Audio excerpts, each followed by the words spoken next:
So I want to chat a little bit about a question, maybe not so much a question that I received regarding how I make the things I do.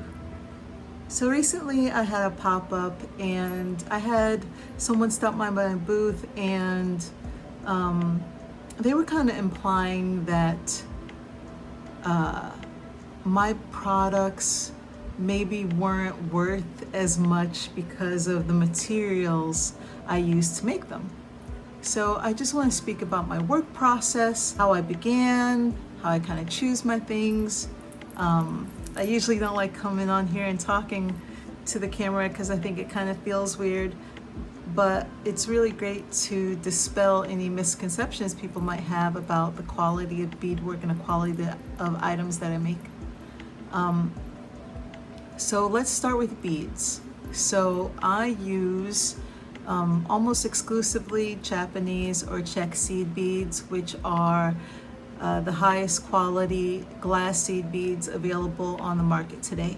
I'm also a big fan of vintage beads, vintage seed beads that are Italian and also that are French.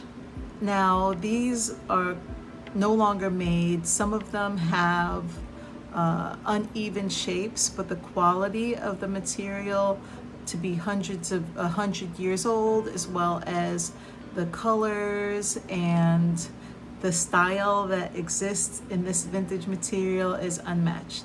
So I'm really a big fan of that. I also like to collect and upcycle beads as well. So I use a lot of different detailed beads, glass and stone, aka crystal beads. So Swarovski, Czech beads, Indian and Chinese crystal beads. Right now, China and India are the prominent sellers and distributors and really makers of fine crystal beads. So a lot of times people try to say, oh, Chinese this, Chinese that. No, they really have excellent, unique material when you know how to source your supplies correctly. Also, South America, like example for like Brazil, they have an amazing assortment of beads and crystals that are mined there and developed in China. So for crystal beads, China has amazing quality, and I will continue to use supplies from there. Needles are a difficult one for me. I use beading needles and I go through dozens a year. Beading needles are very thin to get through the size of seed beads that you have to use. They are very thin, so I tend to bend them. I tend to break them in half, and it's really annoying, but you really can't rely on such a thin piece of metal.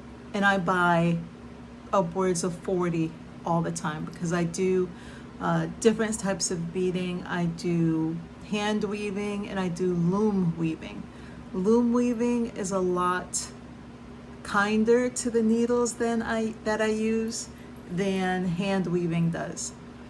You have to get into spaces that are really tight and you have to do a lot of passes. That means going through the same bead more than once. And when you have to pull and squeeze in there, you tend to get these very wonky, crooked needles. Let's talk about the string. The string I use is high grade, thermally fused fishing line. And it's not the typical fishing line you think of when you think of like kind of the plastic look. I use 10-pound and 8-pound and sometimes 6-pound if I'm working with very tiny seed beads. The pound stands for how much pressure can be put on the wire or the string before it breaks. I also use wire to do weaving, but I'm not a fan of it because it tends to be stiffer. So if you want a weave that is more supple, and has a nice flow to it, you're going to use fishing line. It is the standard. And unless you are using certain type of beads that I avoid now because I've learned the hard way, like copper line, also bugle beads. Some crystal beads can be very sharp and they can cut the line. I've had pieces for 10 years that have never broken. And that's wonderful, you know? And I'm lucky enough to know what I'm doing, that I've been able to fix beaded pieces I've gotten from different places, different cultures, vintage pieces that I've bought to fix and wear again. So I really stand behind my quality of work and the guarantees and the warranties that I provide to my customers for my heirloom pieces. I have been beading since I was 8 years old, and I've only begun selling my bigger pieces in the last 2 years. And I've been making big pieces, I want to say, for about 9 years now. And it took me up till this time to be comfortable enough with the materials and the techniques that I was using to want to sell these to the public. And that's why I stand behind my work. I have put hundreds and hundreds and literally hundreds of hours into my craft, and I'm so proud of my work, and I constantly amaze myself, and I'm very excited about the things I do. Now, inspiration. I draw inspiration from a lot of things, from, vintage pieces. Nature is a big one. The colors and the patterns and the textures that you see in nature are so beautiful that they are a constant state of inspiration for me. I'm always interested in learning new techniques, so I look at tutorials, and I'm actually really bad at following bead patterns, so I tend to freestyle most of what I do.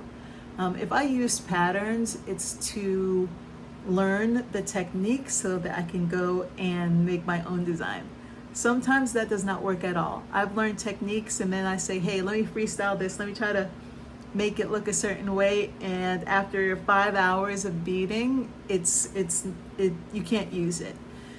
And that's a tough thing about beading, especially when you're self-taught and you are trying to create things you haven't seen. You will make mistakes that took you 6-7 hours to realize you make. The piece can start off looking perfect. You're like, this is gonna go the way I want to, and then 5-6 hours in, you realize that the mathematics is off. And beading is all mathematics. It's all geometric. It's all down to the very millimeter. It's that small, of a quotient you have to mess something up before it's unwearable.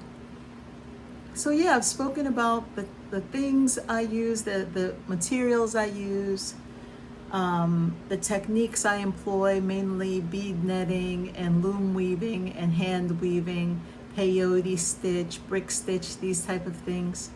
The materials I use, the beads I use, and I stand behind my work. And although I really stand behind my work, and I'm so happy to continue to do what I do, and try to make things I've never seen before, or bring new life to things I don't see people make anymore.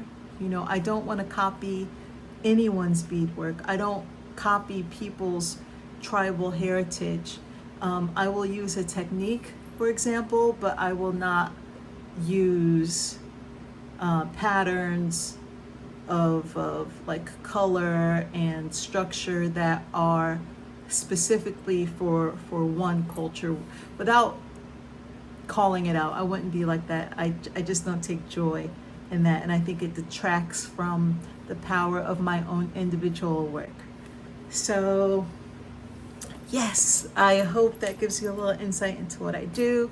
What I have coming along is, let me see, I will be going to Georgia to shoot my 2026 summer collection, which features a few Egyptian revival pieces, but will predominantly feature my bridal beadwork. I'm more moving away from doing colorful pieces and selling those, and more moving into doing bridal and chokers, which is how I started making jewelry when I was a little girl, is making beaded chokers and beaded bracelets, and doing that as I can do a quicker turnaround. You know, it doesn't take me 30 hours to make a beaded choker, and some of my bigger pieces take 20, 30, 40 hours. And also, so beaded chokers, bridal. I will also be doing more ceremonial masks that I haven't even shown yet, but I'm so excited to make those and show what I've been planning and working on as well.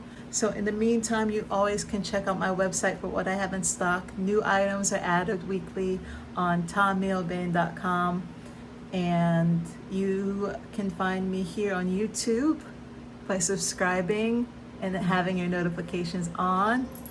Thank you always, and have a good one.